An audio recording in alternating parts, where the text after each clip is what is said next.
সম্মানিত হাজিরিন, সেই নবী মুহাম্মদ সাল্লাল্লাহু আলাইহি ওয়াসাল্লামের প্রতি দরুদ শরীফ পাঠ করেই আমরা আলোচনার দিকে চলে যাব। আমরা এতটুকু আমরা পাঠ করতে পারবো যে কমপক্ষে সাল্লাল্লাহু আলাইহি ওয়াসাল্লাম এতটুকু যেন আমরা পাঠ করি, কথা ঠিক কিনা কারণ এই জন্য আমরা আপাতত নবীর প্রতি যখনই আমরা নবী মুহাম্মদ সাল্লাল্লাহু আলাইহি ওয়াসাল্লামের নাম শুনবো তখনই যেন অন্তত পক্ষে হলেও ছোট একটা বাক্যের মাধ্যমে সাল্লাল্লাহু আলাইহি ওয়াসাল্লাম এতটুকুন জানি আমরা পাঠ করে নবীর প্রতি সালাম প্রেরণ করি, কথা ঠিক কিনা কারণ সম্মানিত হাজিরিন, আল্লাহ রাব্বুল আলামিন এই দুনিয়ার ভিতরে আমাকে আপনাকে প্রেরণ করেছেন। আমরা আজকে এখানে এই সানিসুর রহমান বেহেশতের বাগানে আসছি, বসছি। এখানে আমরা যে সময়টুকুন অতিবাহিত করেছি এই সময়টুকুন একমাত্র আল্লাহ রাব্বুল আলামিনের উদ্দেশ্যে আমরা ব্যয় করেছি, কথা ঠিক কিনা কারণ এই সময়টুকুন অতিবাহিত করতেছি একমাত্র আল্লাহ পাকের উদ্দেশ্যে। আমার ভাইরা, আমার বন্ধুরা, আমার পর্দার আড়ালের মা ও বোনেরা, আজকে আমাদের এখানে যে লাইট গুলা দেওয়া হয়েছে এই লাইট গুলার জন্য আজকে কতটুকুন বিদ্যুৎ খরচ হবে আমি আপনি কেউ কোনো সময় গণনা করতে পারবো না। কয় ইউনিট পর্যন্ত বিদ্যুৎ খরচ করা হলো এটাও বলতে পারবো না। এই জন্য আল্লাহ রাব্বুল আলামিন এই দুনিয়ার ভিতরে যতগুলা মানুষ প্রেরণ করেছেন তার মধ্যে জ্ঞানীবান লোক যারা, এদেরকে আল্লাহ পাকের নির্দেশে ওই সমস্ত জ্ঞানী লোক যারা আছে তাদের মাধ্যমে এই দুনিয়ার ভিতরে বিদ্যুৎটা কিভাবে আমরা তৈরি করতে পারি সেটা আমাকে আপনাকে আমার আপনার মতো মানুষদেরকে এই জ্ঞানীর মাথার ভিতরে সেই জ্ঞান শক্তিটা দিয়েছেন, কথা ঠিক কিনা কারণ আর আমাদের এই দেশের সরকার প্রধান তিনি আমাদের মতো আপনাদের মতো ওই সমস্ত জ্ঞানী লোক যারা আছেন তাদেরকে দিয়া, তাদেরকে চাকরি দিয়া এই বিধি ব্যবস্থা করে দিয়েছেন। এই দুনিয়ার লোকেরা যারা তোমাদেরকে যে সমস্ত লোকদেরকে আমি সরকার হইয়া কি করলাম চাকরি দিলাম তোমাদের একটা মাত্র উদ্দেশ্যে তোমরা এই দুনিয়ার ভিতরে এই আলোটা প্রজ্বলিত করার জন্য, তোমরা বিদ্যুৎটা কি করবে তৈরি করার জন্য, তোমাদের ব্রেন শক্তি দিয়ে এই বিদ্যুৎ কিভাবে আমার তোমার জন্য ব্যয় করা যায়, তৈরি করা যায় সেই বিধি ব্যবস্থা তোমরা করবা। আর সেটার একটা হিসাব রাখার জন্য একটা মিটার তৈরি করবা। এই মিটারের ভিতরে এমন একটা বিধি ব্যবস্থা করে দিবা যে সারা দিন রাত্রের ভিতরে তোমার বিদ্যুৎ কতটুকু খরচ হলো তার দ্বারা হিসাবটা রাখা যায়, তারা ঠিক কিনা কারণ এই জন্য সরকার যে সমস্ত জ্ঞানীবান লোকদেরকে কি করেছেন চাকরি দিয়েছেন ওই সমস্ত লোকেরা তাদের ব্রেন শক্তিগুলা খরচ করে তারা কি করেছেন আমার আপনার জন্য একটা মিটারের ব্যবস্থা করে দিয়েছেন। ওই মিটারটা আমার আপনার বাড়িতে লাগিয়ে দিয়েছেন, আপনার বাড়ি থেকে কতটুকু বিদ্যুৎ খরচ করবেন তার হিসাবটা ওই মিটারের ভিতরে উঠে আসবে, তারা ঠিক কিনা কন আমার বাবারা, আমার বন্ধুরা। অনুরূপ ভাবে একটা মিটারের ভিতরে যদি গেলে আপনার এই সারা দিন রাত্রের ভিতরে যে বিদ্যুৎ খরচ হলো এর হিসাব যদি গেলে থাকে তাহলে আল্লাহ রাব্বুল আলামিন আমাকে আপনাকে যে সৃষ্টি করেছেন, আমাকে আপনাকে সৃষ্টি করে আমার আপনার কাজের ভিতরে দুইজন সম্মানিত লেখক বিন্দু দিয়েছেন। এদেরকে আল্লাহ রাব্বুল আলামিন কোরআনের ভাষায় বলে দিয়েছেন ওয়া ইন্না আলাইকুম লাহাফিজিনা কিরামান কাতিবিন। আল্লাহ রাব্বুল আলামিন বলে দিয়েছেন নিশ্চয়ই আমি তোমাদের রক্ষণাবেক্ষণের জন্য দুইজন সম্মানিত লেখক বিন্দু দিয়েছি। জোরে সরে বলি সুবহানাল্লাহ, সুবহানাল্লাহ। এদের কাজ হলো তোমাদের কাঁধে বসে তোমরা দিন রাতের ভিতরে যাহা কিছু করবা সকল কাজগুলা ভালো মন্দ নেক আমল এবং বদ আমল যা কিছু করবা সব কিছুই তারা তাদের ডায়েরিতে লিপিবদ্ধ করে দিবে, কথা ঠিক কিনা কোন। তাহলে আজকে আমি সারা দিন কি করলাম এবং রাত্রে মাগরিবের নামাজের পর থেকে এখন পর্যন্ত কি করেছি এবং সারা রাত কি করব এগুলা সব কিছু আমার আপনার কাদের ভিতরে যে দুইজন সম্মানিত লেখকবৃন্দ আছে যাদেরকে কিরামান কাতিবিন বলা হয়, এরা কি করবে সব কিছু তাদের আমলনামার ওই ডায়েরিতে সুন্দরভাবে লিখে নিয়ে যাবে, কথা ঠিক কিনা কোন আমার ভাইরা। এই জন্য আজকে আমি আপনি এখানে বসে সুবহানাল্লাহ, আলহামদুলিল্লাহ, আল্লাহু আকবার, লা ইলাহা ইল্লাল্লাহ এগুলা যে পাঠ করব এগুলা কি আমার আপনার আমলনামায় উঠবে না? উঠবে তো অবশ্যই, কথা ঠিক কিনা কন? আর যে সময়টুকু এখানে আমি আপনি অতিবাহিত করব, এই সময়টুকুনের জন্য আল্লাহ রাব্বুল আলামিন আমাকে আপনাকে এই সময়টুকুনের জন্য কাল কিয়ামতের ময়দানে হাসরের মাঠে কঠিন মুসিবতের সময় আমাকে আপনাকে নাজাতের ফয়সালা করে দিতে পারে, কথা ঠিক কিনা কন? করে দিতে পারে না? অবশ্যই করতে পারে। আমার ভাইরা, আমার বন্ধুরা, কিছুদিন যাবৎ দেখেন প্রচন্ড গরম, কথা ঠিক কিনা কন? এই প্রচন্ড গরমের কারণে আমি আপনি সহ্য করতে পারতেছি না, যার কারণে আমাদের শরীরের ভিতরে, আমার আপনার শরীরের ভিতরে রোগের সৃষ্টি হয়ে যাচ্ছে। অর্থাৎ আমার ভাইরা, আমার বন্ধুরা, যার কারণে দেখতে পাচ্ছি আমার আপনার যে জমির ভিতরে, চকের ভিতরে যে ধান লাগানো হয়েছে, এগুলা এমন একটা পরিস্থিতি হয়েছে মনে হয় মরে যাবে বাপ, কথা ঠিক কিনা কন? আমার ভাইরা, আজকে আমার আপনার বাড়িতে যেখানে মাটিগুলা এমন অবস্থা হয়ে গেছে মনে হয় এর মধ্যে কোনো উর্বরতাও নাই, এর মধ্যে প্রাণ শক্তি নাই, যার কারণে গাছপালা তরুলতা গুলা এগুলা আস্তে আস্তে মনে হয় মরে যাওয়ার উপক্রম হয়ে গেছে, কথা ঠিক কিনা কন? আমার ভাইরা, আল্লাহ রাব্বুল আলামিন আমার আপনার মাথার উপরে দিয়েছেন ছাদ। আল্লাহ পাক বলেন তানজিলাম মিম্মান খালাকাল আরদা ওয়াস সামাওয়াতিল উলা। আল্লাহ পাক বলেন আমি আল্লাহ রাব্বুল আলামিন যিনি আসমান জমিন চন্দ্র সূর্য গ্রহ তারা বেহেশত দুদক নদী নালা খাল বিল হাওর বাওর মানব দানব কীট পতঙ্গ সৃষ্টি করেছি, সেই মহাশক্তি দ্বারা আল্লাহ রাব্বুল আলামিন বলেন সেই আমি আল্লাহ এই কোরআন শরীফ যা অবতীর্ণ করেছি, কথা ঠিক কিনা কন? ওই কোরআন শরীফের ভিতরে আল্লাহ রাব্বুল আলামিন বলেন ওয়া আনজালনা মিনাস সামাই মাআন তাহুরা। জোরে সোরে বলি সুবহানাল্লাহ, সুবহানাল্লাহ। আল্লাহ রাব্বুল আলামিন বলেন ওয়া আনজালনা মিনাস সামাই মাআন তাহুরা, ওয়া আনজালনা আমি অবতীর্ণ করি, ওয়া আনজালনা মিনাস সামাই, মিন হইতে সামাউন মানে আকাশ, মিনাস সামাই মাআন পানি, তাহুরা পবিত্র পানি। জোরে সোরে বলি সুবহানাল্লাহ, সুবহানাল্লাহ। আর এই পবিত্র পানিটা বর্ষণ করার ফলে এই দুনিয়ার মাটিটা উর্বর হয়ে যায়, জোরে সোরে বলি সুবহানাল্লাহ। এর মধ্যে গাছপালা তরুলতা বৃক্ষরাজি ফল ফসলাদি জন্মায়, আর সেগুলার বিনিময়ে সেগুলা আমরা ওই ফল ফলাদি গাছপালার কারণে আমরা এই দুনিয়ার ভিতরে আমাদের জীবিকা নির্বাহ করতে পারি, কথা ঠিক কিনা কন? আমার ভাইরা, আমার বন্ধুরা, আমার পর্দার আড়ালের মা ও বোনেরা, যেরকম ভাবে ওই আকাশ থেকে বৃষ্টি না হওয়ার কারণে আজকে আমাদের জমিনটা একবারে শুষ্ক হয়ে যায়, দুনিয়ার ভিতরে গাছপালা তরুলতা কোনো কিছুই জন্মায় না, অনুরূপ ভাবে আমার আপনার সম্মুখে, মানুষের সম্মুখে যদি কালে মাঝে মধ্যে কোরআন এবং হাদিসের আলোচনা না করা হয় তাহলে ওই মানুষগুলা হৃদয়টা কঠিন এবং অন্ধকারাচ্ছন্ন হয়ে যায়, ওহাতে আর ধর্মের আলোক রশ্মি প্রবেশ করে না, কথা ঠিক কিনা কন? এই জন্য আল্লাহ রাব্বুল আলামিন মানুষ যখন গোমরাহির পথে চলে যাচ্ছে এমন সময়ে আল্লাহ রাব্বুল আলামিন দুনিয়ার ভিতরে নবী রাসূল প্রেরণ করেছেন, কিতাব প্রেরণ করেছেন। ওই নবী রাসূলদের মাধ্যমে, কিতাবের মাধ্যমে তাদের সম্মুখে ওই কিতাবের উপরে কথা বলে তদ অনুযায়ী অর্থাৎ কোরআন এবং হাদিস থেকে বর্ণনা করে কি করেছেন? মানুষদেরকে সৎ পথের দিক নির্দেশনা দিয়েছেন। জোরে সোরে বলি সুবহানাল্লাহ, সুবহানাল্লাহ।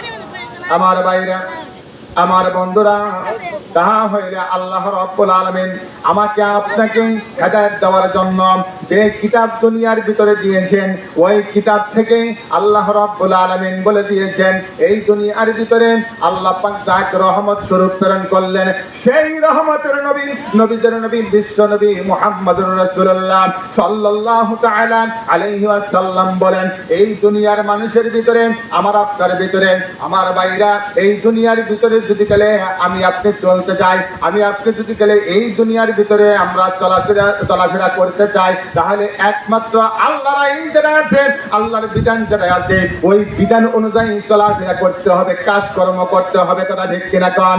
আমার ভাইরা, এই জন্য দুনিয়ার ভিতরে আমার আপনার মত, আমার আপনার আইনগুলা কখনো চলবে না, কথা ঠিক কিনা কন? আইন চলবে কার? একমাত্র সেই মহাশক্তি দ্বারা আল্লাহ, কথা ঠিক কিনা কন? আইন কার চলবে? একমাত্র আল্লাহর আইন চলবে, আমার আপনার আইনগুলা এই দুনিয়ার ভিতরে চলবে না। এই জন্য মানুষকে পরিচালিত করার জন্য, দুনিয়ার মানুষদেরকে সৎ পথে দিক নির্দেশনা দেওয়ার জন্য আল্লাহ রাব্বুল আলামিন বলেন, হে বান্দা, দুনিয়ার ভিতরে যতগুলা মানুষ আছে এরা যতগুলা আইন প্রয়োগ করে, এই আইনে যদি গেলে তোমরা চলো, তাহলে এমন একটা পর্যায়ে আসবে, এমন একটা সময় আসবে, তোমাদেরকে জাহান্নাম ছাড়া আর কোনো গতি থাকবে না। ওই জাহান্নামের ভিতরে যাইতে হবে। তারা ঠিক কিনা কর আমার ভাইরা, আমার বন্ধুরা? আর যদি গেলে তোমরা, আমি আল্লাহ পাক আল্লাহ রাব্বুল আলামিন যে রাস্তা দিয়েছি, যে পথের দিক নির্দেশনা দিয়েছি, ওই দিক নির্দেশনা অনুযায়ী যদি গেলে চলো, আমার কিতাব অনুযায়ী যদি গেলে চলো, আমি যাকে রহমত স্বরূপ এই দুনিয়ার ভিতরে প্রেরণ করলাম, তিনি হলেন আখির জামানার নবী, নবীদের নবী, বিশ্ব নবী মুহাম্মদুর রাসূলুল্লাহ সাল্লাল্লাহু আলাইহি ওয়াসাল্লাম। সেই নবী মুহাম্মদ সাল্লাল্লাহু আলাইহি ওয়াসাল্লামের সুন্নাত তরিকায় যদি গেলে তোমরা না চলো, তাহলে গোমরাহের পথে যাবা। এই জন্য আমি আল্লাহ পাক তোমাদেরকে যে কিতাব দিলাম, এই কিতাব অনুযায়ী নবী সাল্লাল্লাহু আলাইহি ওয়াসাল্লামের রাস্তা দেখানো পথ দিয়া তোমরা যদি গেলে চলতে পারো, কাল কিয়ামতের ময়দানে হাসরের মাঠে কঠিন মুসিবতের সময় যখন এসে যাবে, আল্লাহ রাব্বুল আলামিন বলেন, আমার কিতাবের প্রতি, আমার রাসূলের প্রতি, আমার প্রতি যারা ঈমান আনয়ন গ্রহণ করেছে, আমি আল্লাহ পাক তাদেরকে জান্নাতের ফয়সালা করে দিব। জোরে সরে বলি সুবহানাল্লাহ।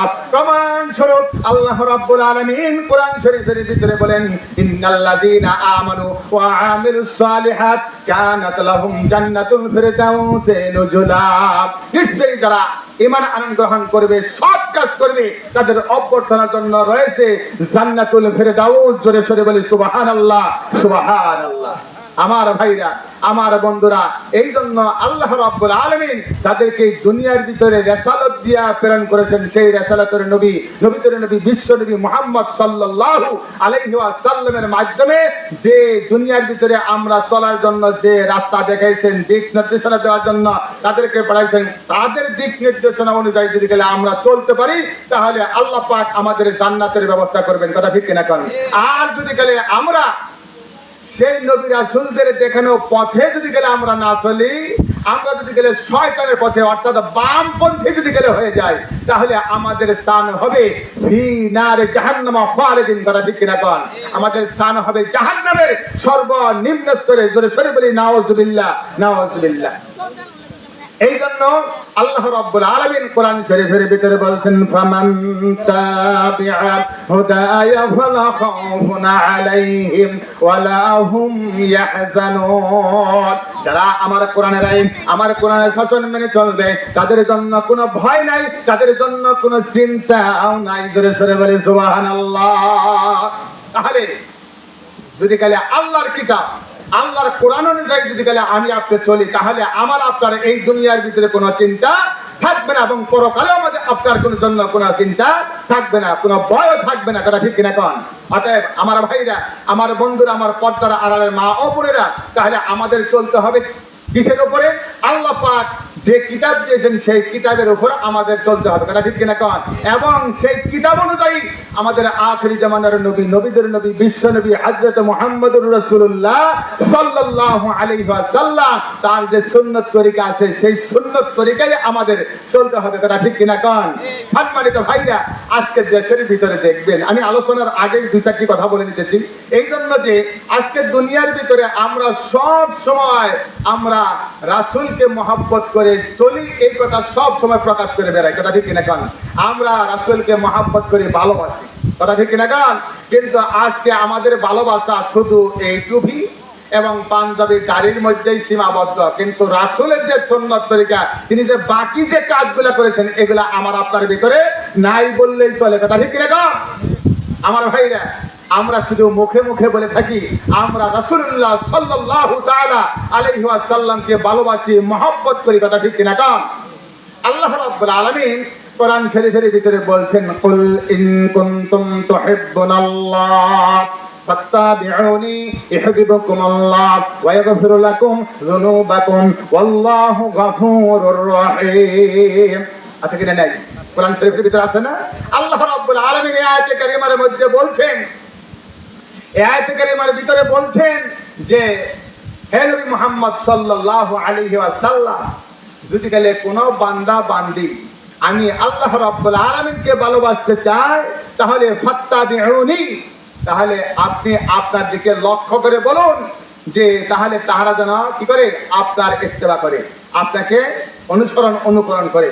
ফাত্তাবিউনি ইহবিবকুমুল্লাহ, যদি গেলে আপনাকে অনুকরণ করে, তাহলে ইহবিবকুমুল্লাহ, আমি আল্লাহ ওই সমস্ত বান্দা বান্দীদেরকে আশিকিন জাকিরিন যারা আছে তাদেরকে আমি আল্লাহ ভালোবাসবো। জোরে সরে বলে সুবহানাল্লাহ, সুবহানাল্লাহ। আল্লাহ পাক বলেন শুধু তাই না, শুধু তাদেরকে ইহবিবকুমুল্লাহ আমি আল্লাহ ভালোবাসবো এই পর্যন্ত না, ওয়ায়াগফির লাকুম, আমি আল্লাহ রাব্বুল আলামিন তাদেরকে ক্ষমাও করে দেব। জোরে সরে বলে সুবহানাল্লাহ। আল্লাহ পাক বলেন, হে বান্দারা, হে আমার বান্দারা, আশিকিন জাকিরিন যে সমস্ত বান্দা বান্দিরা আছে, আশিকিন জাকিরিন মুহিব্বিন যত বান্দা বান্দি আছে, এই সমস্ত বান্দা বান্দিরা যদি গেলে আমি আল্লাহ রাব্বুল আলামিনকে ভালোবাসতে চাও, তাহলে আমি দুনিয়ার ভিতরে একটা মডেল স্বরূপ একজন ব্যক্তিকে দুনিয়ার ভিতরে দিয়েছি, তার নাম হলো নবী মুহাম্মদুর রাসূলুল্লাহ সাল্লাল্লাহু আলাইহি ওয়াসাল্লাম। কথা ঠিক কিনা কোন? সেই নবী মুহাম্মদ সাল্লাল্লাহু আলাইহি ওয়াসাল্লামের আনুগত্য করবা। যদি গেলে তুমি কি করতে পারো, আনুগত্য করতে পারো, ইত্তেবা করতে পারো, এই আমার বান্দা বান্দিরা আমি আল্লাহ পাক তাহলে তোমাদেরকে ভালোবাসবো। শুধু ভালোই বাসবো না, ওয়াগফির লাকুম, তোমাদেরকে ক্ষমাও করে দেব। কি ক্ষমা করবেন? যুনুবাকুম, পাপ সমূহ। কেমন পাপ? আল্লাহ রাব্বুল আলামিন বলেন, এ আমার বান্দা বান্দিরা, আশিকিন জাকিরিন মুহিব্বিন যত বান্দা বান্দি আছো, তোমরা দুনিয়ার ভিতরে আমি আল্লাহ রাব্বুল আলামিন প্রেরণ করেছি, তোমাদেরকে দুনিয়ার ভিতরে প্রেরণ করেছি। আমি আল্লাহ বলেছি, ইয়া আইয়ুহাল্লাযীনা আমানু দুখুলু ফিস সিলমি কাফা ওয়া লা তাত্তাবিউ খুতুওয়াতিশ শায়তান ইন্নাহু লাকুম আদুউম মুবিন। আছে কিনা নাই? আল্লাহ পাক বলেন, হে ঈমানদার বিশ্বাসী বান্দাগণ, তোমরা পরিপূর্ণ অবস্থায় পরিপূর্ণভাবে ইসলামে প্রবেশ করো, শয়তানের পদাঙ্ক সমূহ অনুকরণ করিও না, কেননা শয়তান হলো তোমাদের প্রকাশ্য শত্রু। আছে কিনা নাই? এই শয়তান দুনিয়ার ভিতরে আসিয়া তোমাদেরকে কি করেছে? বান্দা বান্দীদেরকে ওয়াসওয়াসা দিয়েছে, ওয়াসওয়াসা দিয়া গুনাহের কাজ করেছে, জিনাহের কাজ করেছে, ব্যভিচারের কাজ করেছে, সুদ খাওয়াইছে, ঘুষ খাওয়াইছে। কথা ঠিক কিনা কোন? অন্যের সম্পদ মাইরা নেওয়াইছে। কথা ঠিক কিনা কোন? আমার বাইরা চুরি করেছে, ডাকাতি করেছে, রাহাজানি করেছে, রক্তপাত করেছে। এই কাজগুলা করিয়া শয়তান তোমাদেরকে ধোঁকা দিয়া তোমাদেরকে গুনাহের কাজ করেছে। এরে বান্দা বান্দিরা, তোমরা যদি গেলে আমি আল্লাহকে ভালোবাসতে চাও, তাহলে আমার নবীর সুন্নত তরিকায় চলো, তাকে ইত্তেবা করো, আমি মাফ করে দেব। কি মাফ করে দেব? ওই শয়তান যখন তোমাকে গুনাহের কাজের ভিতর লিপ্ত করে দিয়েছে, আমি আল্লাহ রাব্বুল আলামিন কথা বলে দিলাম, তোমাদের সাথে ওয়াদা করে দিলাম, আমার নবীর ইত্তেবা করো, তাহলে আমি আল্লাহ তোমাদেরকে ভালোবাসবো এবং তোমার ওই শয়তানে যা তোমাদেরকে ধোঁকা দিয়া গুনাহের কাজ করেছে, ওই গুনাহের কাজগুলো আমি আল্লাহ পাক মাফ করে দেব। জোরে সরে বলেন সুবহানাল্লাহ। শুধু মাফ করে দেব এই পর্যন্ত না, ওয়াগফির লাকুম যুনুবাকুম ওয়াল্লাহু গফুরুর রহিম। আল্লাহ পাক বলছেন ওয়াল্লাহু, আর আমি আল্লাহ গফুরুর রহিম, ক্ষমাশীল, দয়ালু, মেহেরবান। জোরে সরে বলেন সুবহানাল্লাহ, সুবহানাল্লাহ। আমার ভাইরা, আর আজকে সেই দুনিয়ার মানুষগুলা রাসূলুল্লাহ সাল্লাল্লাহু আলাইহি ওয়াসাল্লামকে তার ইত্তেবা না করে, অনুকরণ না করে শুধু আমরা সেজে গুজে বসে আছি। রাসূলের সুন্নাত আমাদের মধ্যে নাই, তার কাজগুলো আমাদের মধ্যে নাই। কথা ঠিক কিনা গো? আমার ভাইরা, খালি টুপি মাথায় দিয়া, কটা দাড়ি রেখে, পাগড়ি পইরা, পাঞ্জাবি পইরা খালি ঘুরলে, কটা মাঝে মধ্যে দুই চারটা পান খাইলে, এই পর্যন্ত কি রাসূলের সুন্নাত? আর খালি কি একটু মিষ্টি খাইলে রাসূলের সুন্নাত হয়ে গেল? আর এক এক করে চুল রেখে দিলাম, তাই আমাদের সুন্নাত আদায় হয়ে গেল নাকি? সম্মানিত হাজিরিন, রাসূলুল্লাহ সাল্লাল্লাহু আলাইহি ওয়াসাল্লাম প্রতিদিন 5 ওয়াক্ত নামাজ যথা সময়ে যথা নিয়মে আদায় করেছেন। আমি আপনি এক ওয়াক্ত নামাজও পড়ি না, খালি পাগড়ি বাঁধা খালি ঘুরি। কথা ঠিক কিনা? রাসূলের সুন্নাত খালি নিয়ে বসে আছি, কিন্তু রাসূল যে প্রতিদিন 5 ওয়াক্ত নামাজ যথা সময়ে যথা নিয়মে আদায় করলো, তুমি তো একদিনও নামাজ পড়ো না, তোমার রাসূলের সুন্নাত কোথায় গেল? কথা ঠিক কিনা? আমরা তার মধ্যে কিছু না, খালি ব্যাগ বসা ধইরা একটা বাপ ধরে বসে আছে। কথা ঠিক না? সম্মানিত হাজিরিন, তাহলে রাসূলকে যদি গেলে ভালোবাসতে চান, সেই ভালোবাসা কার সাথে হবে? একমাত্র আল্লাহ রাব্বুল আলামিনের সাথে হবে। কথা ঠিক কিনা কোন? এই জন্য আল্লাহর সাথে যদি গেলে ভালোবাসা করতে চান, তাহলে রাসূলের সঙ্গে ভালোবাসা করেন, রাসূলের সুন্নাত তরিকায় চলেন, তাকে ইত্তেবা করেন, অনুসরণ করেন, অনুকরণ করেন। তাহা হইলে আল্লাহ রাব্বুল আলামিন আপনাকে ভালোবাসবে, আপনার গুনাহ মাফ করবে। শুধু তাই নয়, আল্লাহ রাব্বুল আলামিন ক্ষমাশীল, দয়ালু, মেহেরবান। জোরে সোরে বলি সুবহান।